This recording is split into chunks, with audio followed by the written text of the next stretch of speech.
आग में भी तब कर अपनी पहचान नहीं बदलते, लोग उन्हें मेटल कहते हैं। और जो हालात के हिसाब से खुद को बदल लेते हैं, उन्हें नॉन मेटल कहते हैं। बेटा कुछ जिंदगी भी हमारी केमिस्ट्री के तरीके ही है। कुछ लोग हथौड़े की ठोकर को खाकर अपने आप को मजबूत बना लेते हैं, लेकिन कुछ लोग थोड़ी सी ही ठोकर में बिखर जाते हैं। तो भैया आज हम ऐसे ही चैप्टर को पढ़ने वाले हैं जिसका नाम है धातु अधातु, यानी कि मेटल एंड नॉन मेटल। ये चैप्टर बहुत ही मजेदार होने वाला है, क्योंकि हम वो सारे टॉपिक कवर करने वाले हैं जो बोर्ड एग्जाम में बार बार रिपीट हुआ करते हैं और ज्यादातर पूछे जाते हैं। और ये चैप्टर हमारी जिंदगी में बहुत ही ज्यादा लागू होता है, क्योंकि हम इसका यूज लगभग करते ही रहते हैं। कभी ना कभी किसी धातु का इस्तेमाल करते हैं, कभी ना कभी हम अधातु का इस्तेमाल करते हैं। तो चलिए शुरू करते हैं बिना किसी देरी के। तो सबसे पहला हमारा क्वेश्चन आता है भैया, आखिर धातु क्या होती है, क्या इसके गुणधर्म होते हैं। पहले हम गुणधर्मों की बात करेंगे पहले, बाद में। भैया देखो, धातु का ज्ञान तो बहुत पुराना है ना, सब लोग लगभग जानते हैं भैया धातु क्या होती है, बहुत समय से पढ़ते हैं। हाँ, धातु का इस्तेमाल भी कैसे सोना वगैरह इस्तेमाल करते रहते है ना। अब कॉपर वह पहली धातु है। कॉपर क्या हमारी वो पहली धातु है जिसका उपयोग बर्तनों, हथियारों तथा अन्य सामानों को बनाने में किया गया था। आजकल धातुओं का उपयोग मूल हवाई जहाज, रेल तथा अन्य वस्तुओं को बनाने में किया जाता है। ठीक है, अभी बता रहे धातु क्या होती है, गुणधर्म लिखा। तो सबर करो थोड़ा, पहले समझो तो क्या कहाँ इस्तेमाल किया गया। धातु बहुत पुराने समय से चली आ रही है। तो सबसे पहले ये कॉपर जो था उसका इस्तेमाल किया गया। किसका यूज किया गया? कॉपर का। अब कॉपर का जब इस्तेमाल किया गया तो क्या क्या किया गया भैया? हथियार बनाने में, बर्तन बनाने में। आजकल तो भैया रेल की पटरी बनाई जा रही है, हवाई जहाज बनाया जा रहा है, धातु का तो बनता है।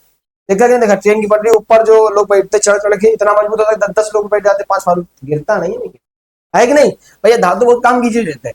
अन्य वस्तुओं को बनाने में भी किया जाता है। धातु के उदाहरण की बात करते हैं भैया, आयरन यानी Fe, कॉपर Cu, एल्युमिनियम यानी Ai, magnesium Mg, lead, zinc, sodium, ये सब हमारे क्या है? धातु है। अब लेकिन धातु होती क्या है आखिर भाई? ठीक है, धातु क्या होती है भैया? धातु गुण के नंबर 1 की बात करते हैं तो धातुओं के सतह चमकदार होती है। इस गुण को धात्विक चमक कहते हैं। क्या कहा जाता है? धात्विक चमक, यानी धातुओं में क्या होती है? चमक पाई जाती है, गुण है। ठीक, नंबर दो पे हमसे क्या दे रहा है? नंबर 2 पे कह रहा धातु सामान्यता।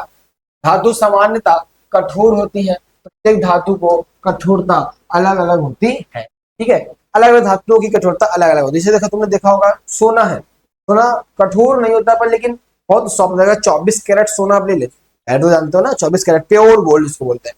तो ऐसे पिघल जाती है, ऐसे आप तोड़ सकते हो बहुत इजीली। लेकिन अगर हम लोहे की रॉड दे दें, आंख मारोगे, नहीं टूटेगा। क्यों? क्योंकि वो बहुत सॉलिड है। तो अलग अलग धातुओं की कठोरता क्या होती है? अलग अलग होती है। ठीक, फिर अब बात करते हैं, कुछ धातुओं को पीट पीट कर पतली चादर के रूप में ढाल दिया जाता है। इस गुण को क्या कहते हैं?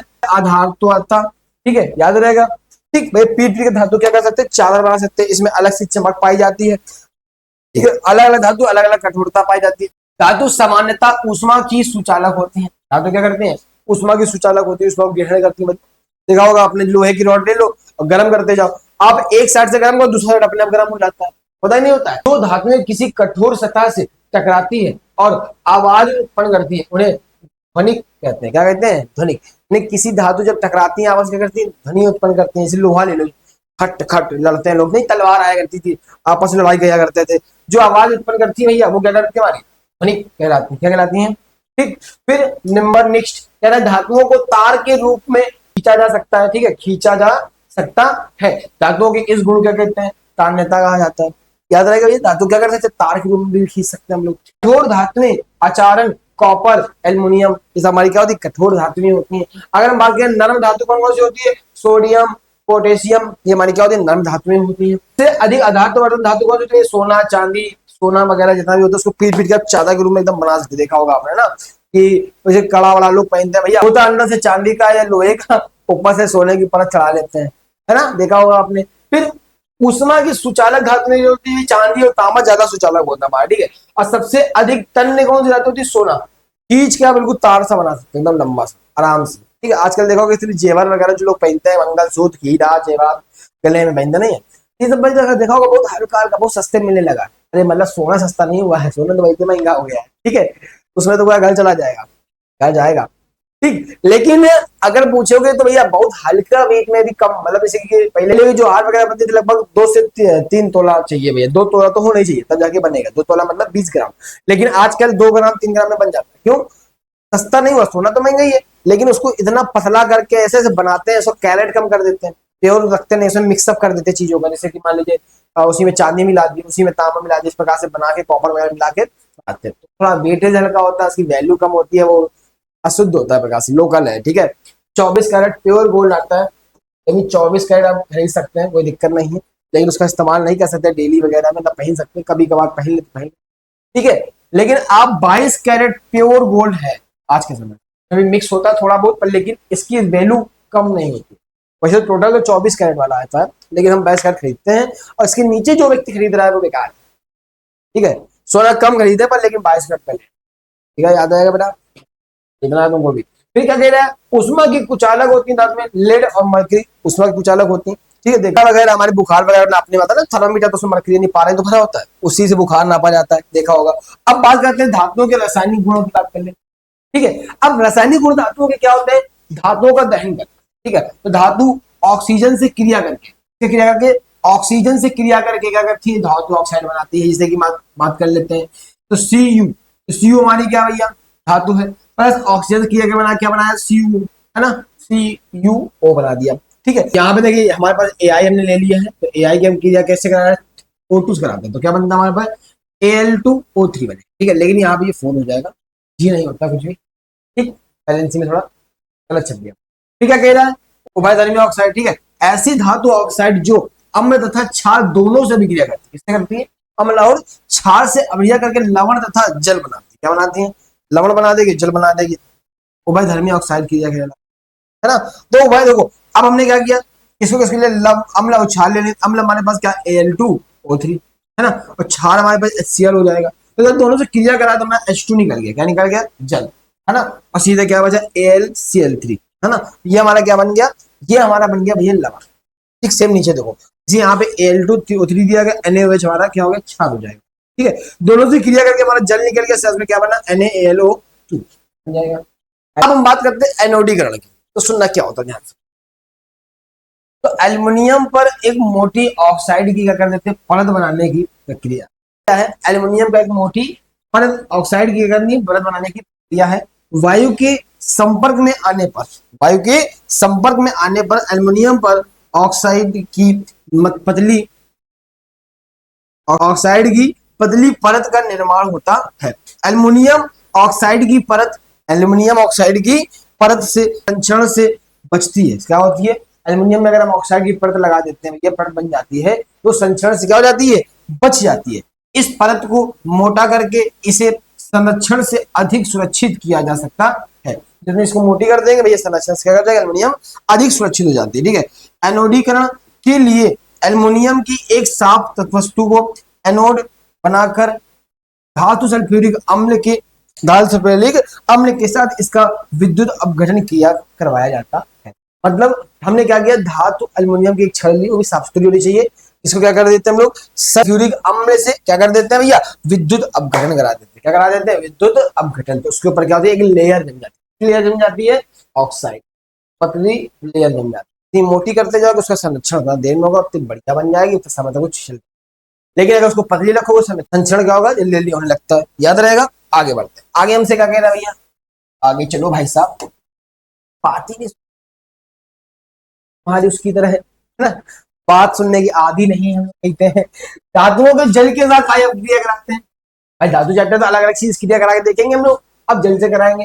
तो जब धातु जल के साथ अभिक्रिया करके हाइड्रोजन गैस तथा धातु ऑक्साइड उत्पन्न करती है, हाइड्रोजन गैस बन जाती है, जो कि अगर क्रिया कराते हैं, जैसे मान लीजिए धातु लिखे जल ले लिया H2O, तो यहाँ पर KOH और H2 निकल जाएगा हमारे पास, NaH2O कर देंगे, NaOH2 निकल जाएगा, अभी भी हमारी क्या है, हाइड्रोजन गैस निकल जाएगी, ठीक है। फिर धातुओं के अम्ल के साथ क्रिया, ये तो आपने कराई होगी, अम्ल के साथ, जैसे कि आप वो ले लीजिए एल्युमिनियम फाइल वगैरह, नहीं तो धातु एल्युमिनियम ही तो, एल्युमिनियम फाइल इसमें ऊपर इट्ठा रोटी लपेटते हैं वगैरह लाते हैं, तो उसमें ऊपर रैपर में नहीं ऊपर लगी होती है, जिससे ऐसे खोलते हुए दवा निकलती है, वो रैपर जो तो वो भी एल्युमिनियम की, आप उसमें एसिड में डाल दीजिए, हाइड्रोजन गैस की तगड़ी निकलेगी। अब एसिड का असला वो तेजाब खरीद लेना, रास्ते में साफ करने वाला तेजाब आता है, उसमें डालना, अब एकदम नहीं बोतल भर के एकदम नॉर्मल ले लेना, थोड़ा सा उसमें डाल के देखिएगा हाइड्रोजन गैस निकलेगी, लेकिन ये थोड़ा एक्सपेरिमेंट खतरनाक होता है, घर में ट्राई नहीं करेंगे, ठीक है।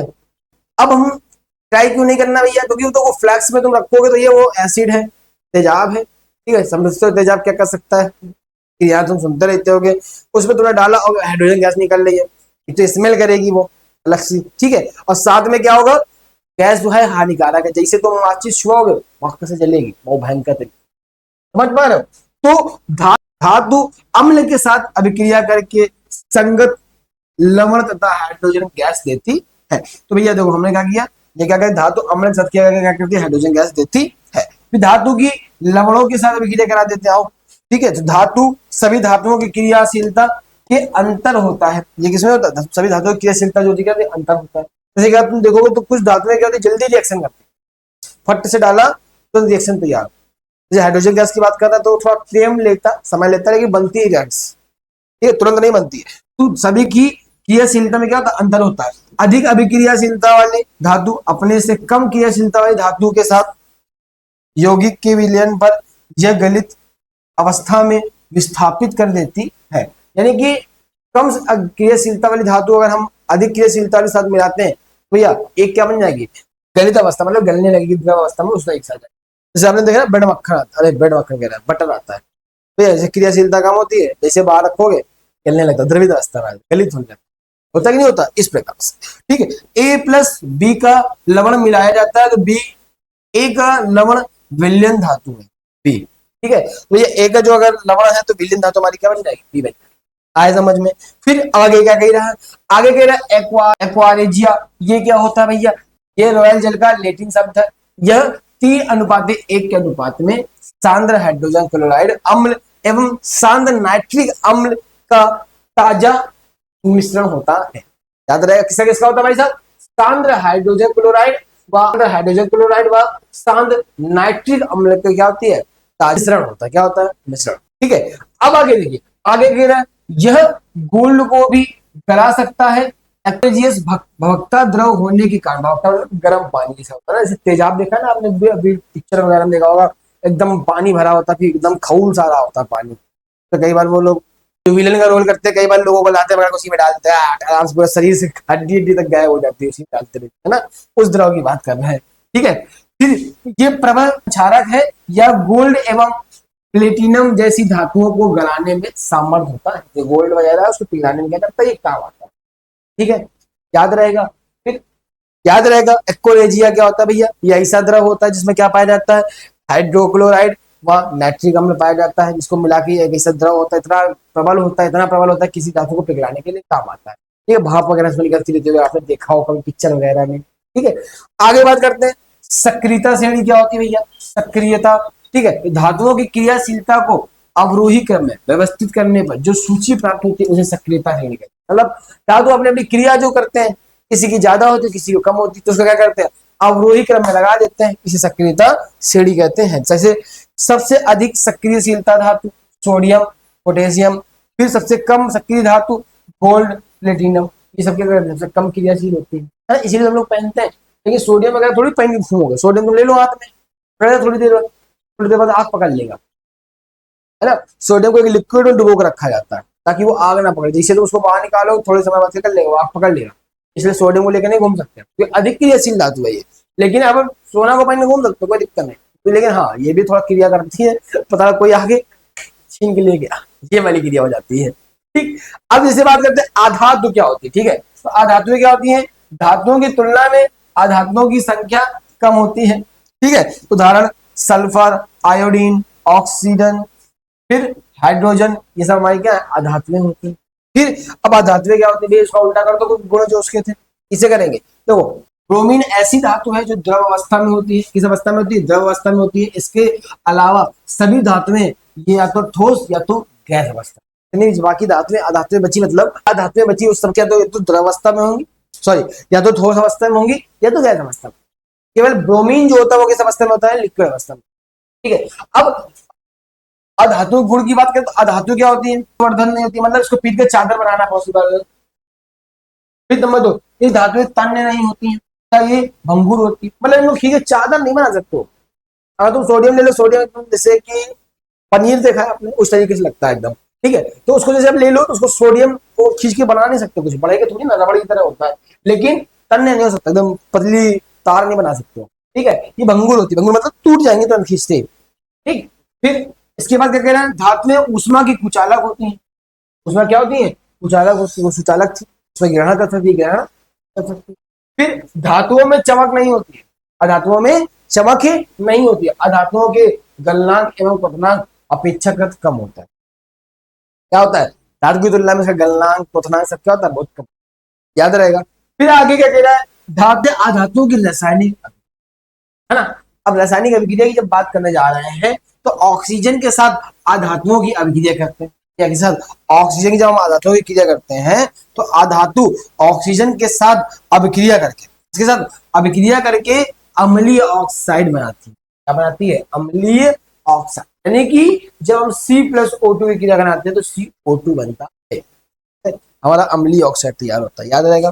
ठीक, आगे बात करते हैं, नोट नंबर हमारे बच गया क्या, अधातुओं के ऑक्साइड अम्लीय प्रक्रिया के होते हैं।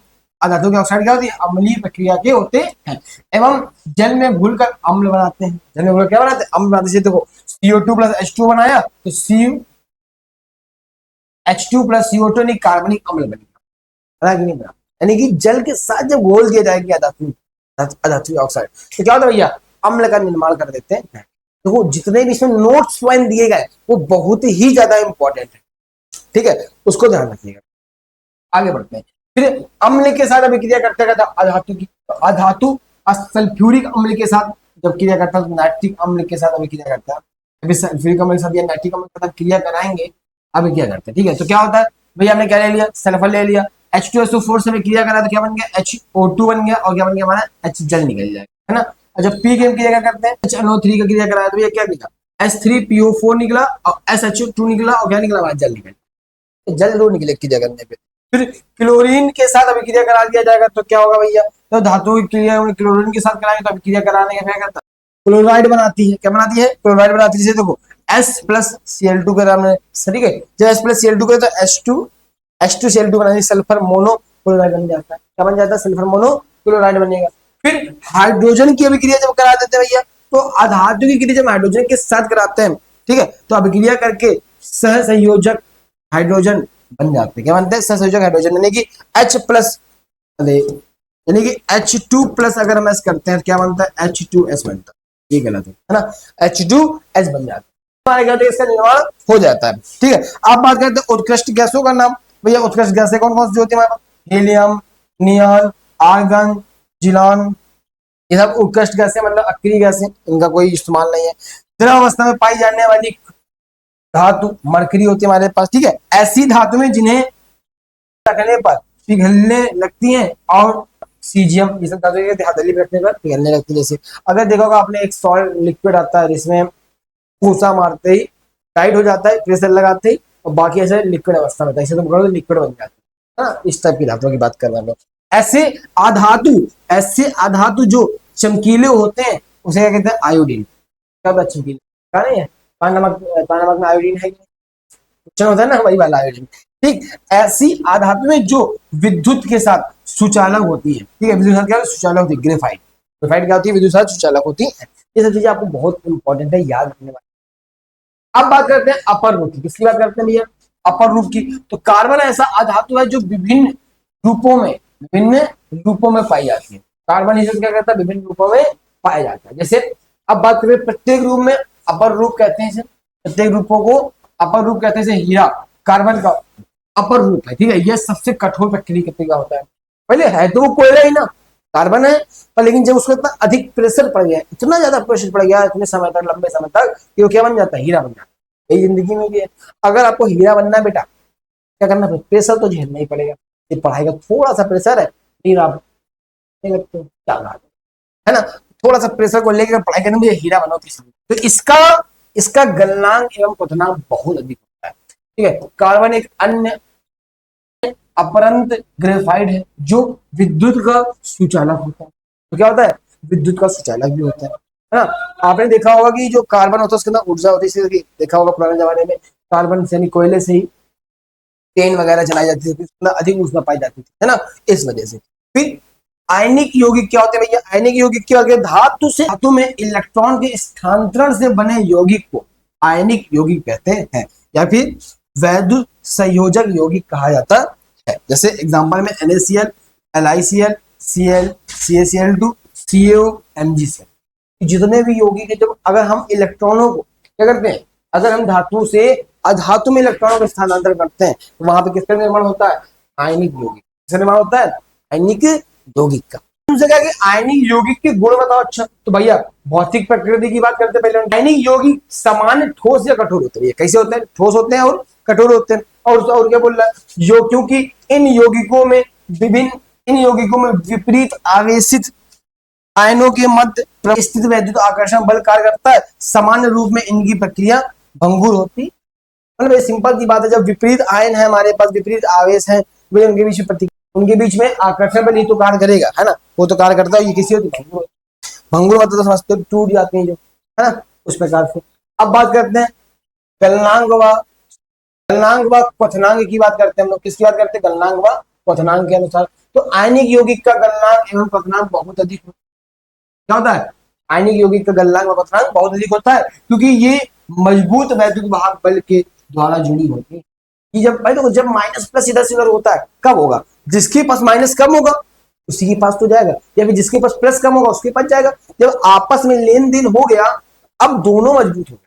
पहले एक कमजोर था एक पावरफुल था, अब दोनों बराबर में आ गए, तो दोनों क्या हो गए, मजबूत हो गए। जब मजबूत से बने हो भैया गलनांक और क्वथनांक क्या हो गया, बढ़ जाएगा। सिंपल सी बात, ठीक है, आया समझ में। फिर घुलनशीलता के अनुसार बात करते हैं, तो वैद्युत संयोजक यौगिक सामान्य जल में घुलनशीलता तथा क्लोरोसिन, प्रोटोल आदि जैसी इलाकों में अविलीय होती है। क्या होती है, अविलीय नहीं, ठीक है भैया।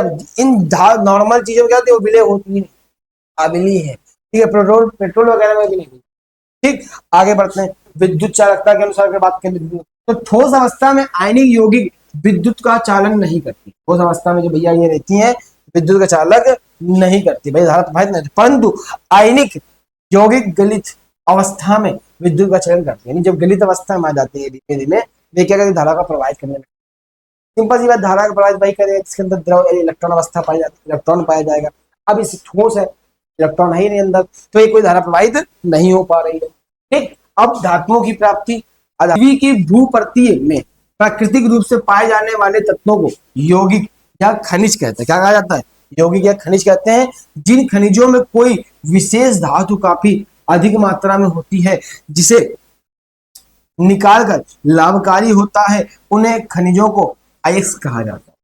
सिंपल सी बात हमें समझ में आ गई कि भाई जो धातु प्राप्त होती है कहीं ना कहीं पृथ्वी से ही प्राप्त होती है। जो सोना निकल रहा है उसकी खदानें होती हैं, ठीक है, और जो चांदी निकल रही है आपको, या भी हीरा मिल रहा है, कितनी जो भी आपको प्राप्त हो रहा है वो सब कहाँ से मिल रहा है, हमें पृथ्वी से प्राप्त, ठीक है। उसमें अगर अधिक मात्रा में धातु से खनन कर लिया जाता है, उसे अलग कर लिया जाता है, ठीक है। अलग करने की प्रक्रिया जो हमारी होती है, इसमें अलग करने के बाद हमें जो प्राप्त होता है उसको क्या कहते हैं, खनिज को अयस्क कहा जाता है। क्या कहा जाता है, अयस्क, याद रहेगा। फिर धातु का निष्कर्षण में भूपर्ती में स्वतंत्र अवस्था में पाई जाती है। जैसे कुछ धातुएं अपने यौगिक के रूप में मिलती हैं। जैसे सक्रियता श्रेणी में नीचे आने वाली धातुएं सबसे अधिक कम क्रियाशील होती हैं, तो एवं स्वतंत्र अवस्था में पाई जाती है। जैसे सोना, चांदी, तांबा आदि सक्रियता श्रेणी में सबसे ऊपर आने वाली धातुएं, जैसे Na, Ca, Mg तथा Ai सब बहुत अधिक क्रियाशील होती है, कभी भी स्वतंत्र तत्व के में रूप में नहीं पाई जाती। मतलब जैसे सोना चांदी तो हमें आसानी से प्राप्त हो जाता है, क्योंकि कम क्रियाशील होती है। आसानी से मतलब ये नहीं कि घर में रोड में पड़ा मिल जाए, ये खदानें होती, वहां से खोद के निकाला जाता है, बट इतनी भी ज्यादा कठिनाइयों से प्राप्त नहीं होता। अब महंगा क्यों है, महंगा होने का रीजन ये है कम मात्रा में पाया जाता है, बहुत कम मात्रा में। जब मात्रा कम होती है तो महंगी हो जाती है चीज, अभी जिसकी मांग ज्यादा होती है वो चीजें महंगी। समझ में आ रहा है, ठीक है। लेकिन बाकी जितनी भी धातुएं जो क्रियाशील ज्यादा, जैसे Ca, Mg, Na, ये सब इतनी आसानी से प्राप्त नहीं होती, ये बल्कि बड़ी कठिन मात्रा से प्राप्त होती है ना। जब कठिन से प्राप्त हो जाती है, क्योंकि इनके भाई देखो निकाला गया तो सेफ्टी चाहिए, क्योंकि बहुत ज्यादा क्रियाशील है। अब Na है, ये सब तो क्रियाशीलता ज्यादा होने का कारण रास्ते में विस्फोट हो सकती है। इनमें ज्यादा हमें मेहनत करनी पड़ती निकालने के लिए, और सोना वगैरह में कम मेहनत करनी पड़ती, इस वजह से बोला, ठीक है। अयस्कों का समृद्धिकरण क्या होता है भैया, तो पृथ्वी से निकल गए अयस्कों को मिट्टी, रेत आदि बहुत सी अशुद्धियां होती है, ठीक है, जिन्हें गंगा, ठीक है।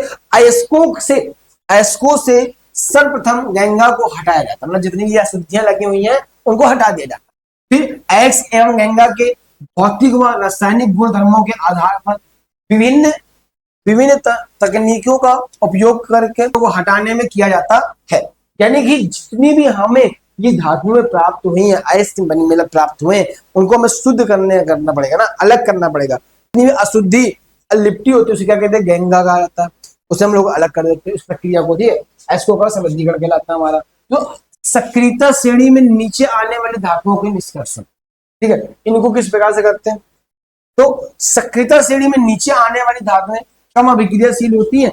इस धातुओं के ऑक्साइड को केवल केवल क्या करके गर्म करने से ही प्राप्त किया जा सकता है। तो पारे का एक प्रमुख अयस्क चिनाबार यानी कि HgS है, ठीक है। तो सक्रियता श्रेणी के मध्य में स्थित धातुओं का निष्कर्षण आयन, जिंक, कॉपर आदि की अभिक्रियाशीलता मध्यम होती है, मध्य में होती है, ठीक है। तो प्रक्रिया में ये धातुएं प्रायः सल्फाइड या कार्बनिक के रूप में पाई जाती हैं।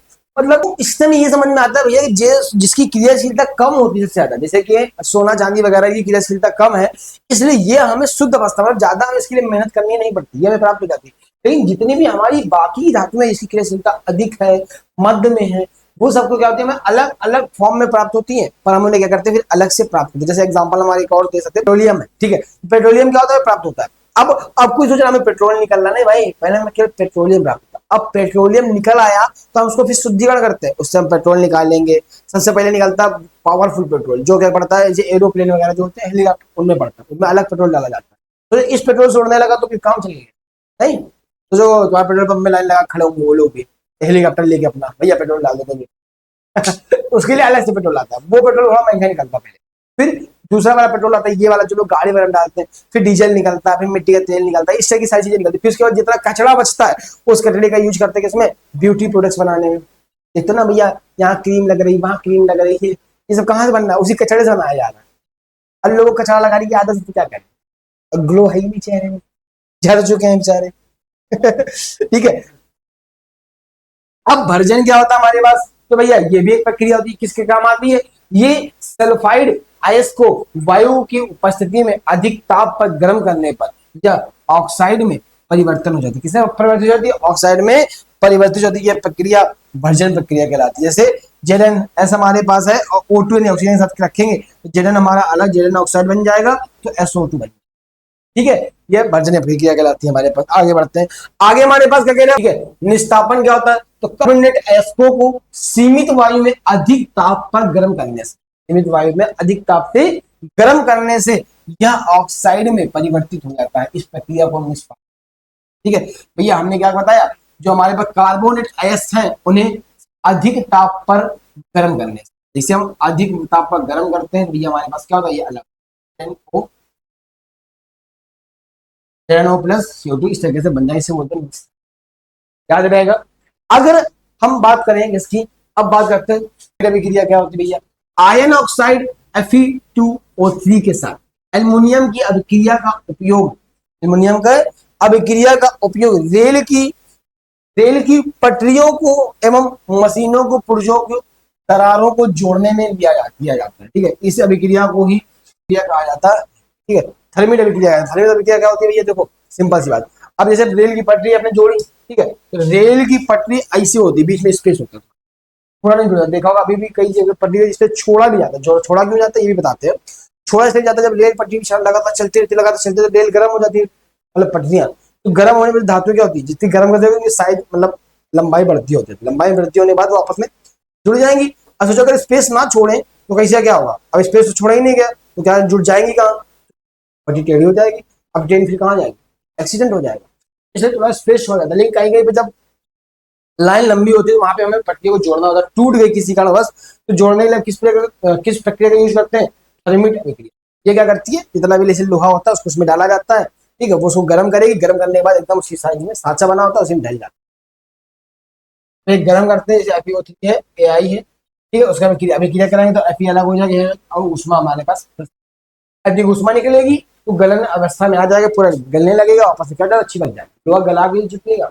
इस वजह से आया समझ में। सक्रियता श्रेणी में सबसे ऊपर स्थित धातुओं का निष्कर्षण।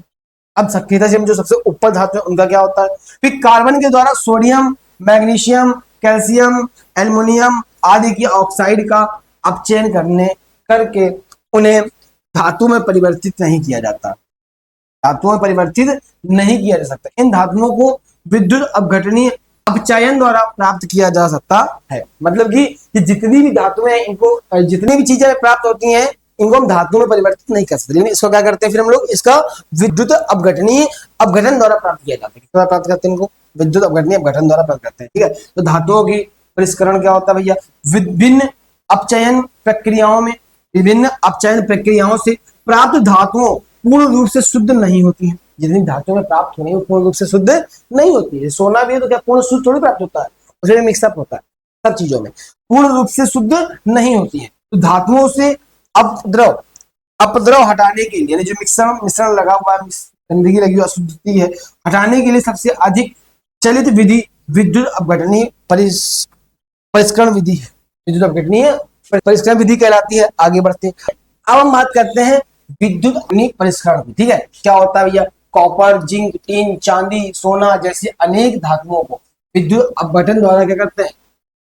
परिष्कृत किया जाता है। कि जितनी धातुएं सब क्या करते हैं? इन्हें परिष्कृत किया जाता है। फिर संचरण क्या होता है भैया हमारे पास? जब कोई धातु अपने आसपास अम्ल, आर्द्रता, नमी, ऑक्सीजन आदि के साथ संपर्क में आने से यह संरक्षित हो जाती है, संचरण कहते हैं। क्या कहा जाता है? संचरण कहा जाता है। ठीक है, संरक्षित हो जाती नमी। अभी जैसे देखा होगा लोहा वगैरह में जंग लग जाती है ना, जंग क्यों लग भैया? नमी वगैरह ऑक्सीजन से क्रिया करके जंग लग जाती है। ठीक, यही सब प्रक्रिया के संचरण कहलाती है। हमारे पास संचरण की प्रमुख घटनाएं क्या क्या होती है? जैसे लंबे समय तक अर्धवायु में रहने पर लोहे पे भूरे रंग की परत चढ़ना, जंग लग जाना, इसे जंग कहा जाता है, ये बताया हमने आप। ठीक, फिर खुली वायु में छोड़ देने से सिल्वर की जैसी वस्तुएं वायु में उपस्थित सल्फर के साथ अभिक्रिया करके क्या करती है? सिल्वर सल्फाइड की परत बना लेती है। जैसे कि आपने देखा होगा चांदी वगैरह लोग मम्मी वगैरह पहनते हैं तो काली पड़ जाती है, उस समय दुकान वगैरह जाके वो सफाई करती है, घर में भी कई बार पानी गर्म करके धुलाई वुलाई करती है, इस प्रकार तो ये जो एक अभिक्रिया करके भैया क्या बना लेती है? परत चढ़ जाती है भैया, गंदी काली रंग लगती है। अभी एक ही बार ऐसा हुआ कि एक घर के बाहर हमारे पास में क्या हुआ कि भैया सफाई करने वाले है, वो कहता है कि लाओ भाई चांदी जो काली पड़ के उसको साफ कर देंगे, 10-5 रुपया लेंगे, 20 रुपया साफ कर देंगे, सोने का हार वगैरह ये भी साफ कर देंगे, सब रखो। और जानते गाँव वाले मतलब लोगों को, लेडीज का फ्री मिल रहा भैया, पहुंच गए लाइन लगा के, गेट खोल के बैठ गई और कोई है ही नहीं। बोले दोपहर में आया वो, अब जब सफाई करने आया तो सारा सामान लेके धर दिन, सोने का हार वार ये सब। ठीक है, जब पानी गर्म कर ला है, वो पानी गर्म करने के इतने समाप्त लेके सारा सामान गायब लो, वो गई सफाई मेरी। यही तो सफाई कर रहा था वो, ये समझी नहीं पाया सफाई का मतलब क्या था उसका कहीं ने बोला था बस जेवर एवर सफाई साफ कर देंगे। यही तो क्या कि तुम्हारी जेवर हम साफ कर देंगे, झूठ थोड़ी बोला है, जो पाप लगेगा साफ करेंगे भैया, बोल तो रहा है, समझो उसकी बात को। ठीक है, संचरण से सुरक्षा की बात कर, किस प्रकार से सुरक्षा कर सकते हैं इतना तो पता ही होगा यार तुमको कि गेट पे जंग लग जाए तो क्या करेंगे? पेंट करो यार, सिंपल सी बात है, चांदी ब्लैक पड़ के साफ करो। क्या करना है भैया? जंग लगने से लोहे को बचाने के लिए उस पर पेंट करते हैं या ग्रीस लगा दी जाती है, तो किया जाता है। ठीक, जंग को अन्य विधियों के द्वारा भी रोका जा सकता है, क्रोमियम लेपन द्वारा, एडोनीकरण द्वारा। ठीक है, मिश्र धातु बनाकर लोहे एवं इस्पात से सुरक्षित रखने के लिए उस पर जस्ते या जिंक की पतली परत चढ़ाई जाती है। ठीक है, ये सब भी किया जा सकता है, पर ये सब आज कौन करता? पेंट को तो काम खत्म। ठीक है, इस विधि को भैया क्या कहते हैं? खाद लेपन कहा जाता, याद रहेगा।